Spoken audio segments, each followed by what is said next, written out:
Welcome to the video. It is currently 1 p.m. and this morning I woke up at 8:30 and I've been on a bike ride for like 4 hours and cycled quite a little way. So I'm still trying to train up for my cycling holiday. So I've been kind of locked in on that. I'm with one of my mates from back home. Had a good time, but it's time to lock in on business now. So I'm gonna go inside, get some lunch, have a cold shower, and then we're gonna get the first work session out of the way. I will be driving back to Bristol today, so that'll take out a good 2 hours from my day. So we don't have a lot of time available, but work fills the time available to it. So I can just sort of lock in, do like an hour of work and hopefully be super productive in that hour. That's going to be the plan. So yeah, I'll go inside, get some scran, and then I'll update you when I start work. Alright, so it is currently 5 p.m. and I'm driving back to Bristol. Basically, I ate lunch, I packed up everything, I made some adjustments to my bike with my dad and set up my new bike computer, and then I kind of brain ride for an hour, which is suboptimal, to say the least. I have noticed the effect of doing exercise first thing in the morning has left me with a very tired body and less willpower, which is not great. So I'm definitely going to stick to my habit of doing my exercise after I do my sort of deep mental work, because that's kind of cooked me today. But I'm going to be doing some work when I get back to Bristol. Obviously I've got to do the product images, and I also have to edit tomorrow's video as well. I think my editor will be back working for me tomorrow, which would be great. So that will free up some more time for me, but tomorrow's video will be edited by me as well. I need to edit the video dropping tomorrow tonight, so I need to get that done. But yeah, it's not been a very productive day, although obviously I did a lot of cycling, and I need to do the product images for the website, edit the video, order my food for tomorrow so I don't have shit, cook dinner, and then go to bed. And I'm going to lock back in on the sleep schedule. We'll try and wake up at 5 a.m. tomorrow to get back into it and get after it again. Oh, also, while I'm driving, I'm going to put on a podcast. Probably going to put on Chris Williamson.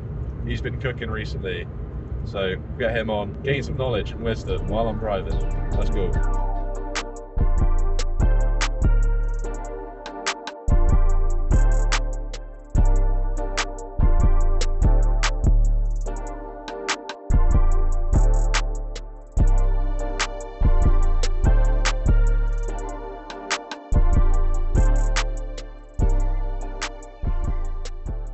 Alright boys, we are back at the crib. We've got the diabolical meal right here, and I've actually missed this, I can't lie.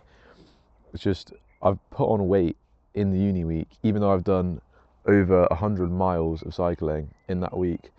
It just doesn't offset the eating out every night. Like, it's insane. The food that you get from restaurants is it's just so rich and has so much sugar and fat and just, I don't know, calories. Like, this is bare bones. This is literally just pasta, egg, fish and broccoli in a bowl, no bullshit. Like, this is clean food. And I notice I get so dialed in the 3 weeks where I'm not at uni, and then the 1 week where I go to uni, I like lose a lot of the progress. So we're gonna lock in. We're locking in big time this month. I want to be able to do a muscle up by the end of the month, I've decided.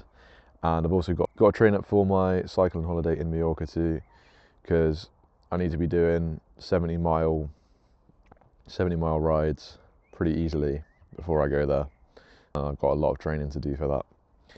But the drive was good. I listened to Alex Hormozi and Chris Williamson on the way home, and they had some good advice with just like, I feel like once you rise above the sort of normal mindset and you kind of come to the realization that you can actually just accomplish pretty much anything as long as you have the resources.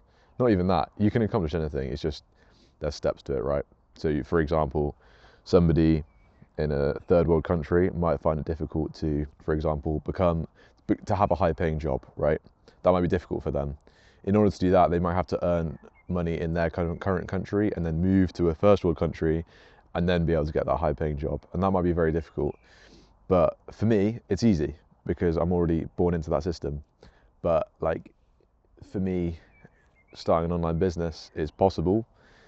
Making it make 10k a month is very difficult, but it's possible for my current position, but it might not be possible for everyone. So You know, you can achieve a lot of things. It's just like the steps. But anyway, once you kind of realize that you can achieve anything you want, you get these existential crises, and I've had these for the last 2 months, and it's caused a lot of distraction because I've got this internal turmoil in my mind constantly going, like, I'm discovering new things about myself and the world, and it's just making me have these really fast mindset changes where I sort of realize something and then that changes my decision. But there's one thing that I really want to stay true to, and that was the decision that I made in September, which was to just focus on business for a whole year and try and make dropshipping work. And now I understand that I can make anything work. I don't really want to do dropshipping. I want to do music. That's what I want to do. But I just want to stick it out. I'm going to regret it more if I quit doing this than I will if I jump ship now. I think I regret it more quitting. So that is something I learned from the podcast, and it's basically just good advice for people that have sort of risen above and understood that they've got this extra power that they have to sort of wield, and it's quite nice, especially because they're older guys as well. But I got home, unpacked, made my dinner, going to eat this in the garden, and text Jonathan while I'm eating it because he's been cooking hard on the website today. He's been on it. I feel bad because I haven't done shit today on the website. I need to lock in after dinner, but yeah, he's been cooking, so I need to see what work he's done. I think he's done some really good custom code with ChatGPT, and he's basically got ChatGPT to develop our website. But I think it's looking banging, so I need to check it out. But yeah, I'm just gonna enjoy my meal in the garden, talk to Jonathan, and I'll update you after I've eaten. Oh, feels good to be back on the PC. Actually use both monitors, and it rendered in about 2 seconds, which is sweet. But day 150 has just been edited and scheduled for tomorrow, which is fire. I've also done my shopping delivery, which will be coming at 8 a.m. tomorrow. And yeah, I've got to go to work tomorrow. Fuck. I've also got to unpack everything. All my stuff is just like in my bags and shit. So we're going to have to do that tomorrow. I've got to upload footage to my editor, but we can do that early tomorrow. Actually, no. Yeah, I'll do it tomorrow. I can't be asked to do it now. Gonna go have a shower, go to bed, wake up at, it's currently 10 p.m. So I think 5 will be pushing it a little bit, especially considering I didn't get a full sleep last night. I'm gonna go with, let's go 6 a.m. tomorrow morning and be efficient with it. See you tomorrow, and hopefully tomorrow we'll be cooking away, getting some stuff actually done.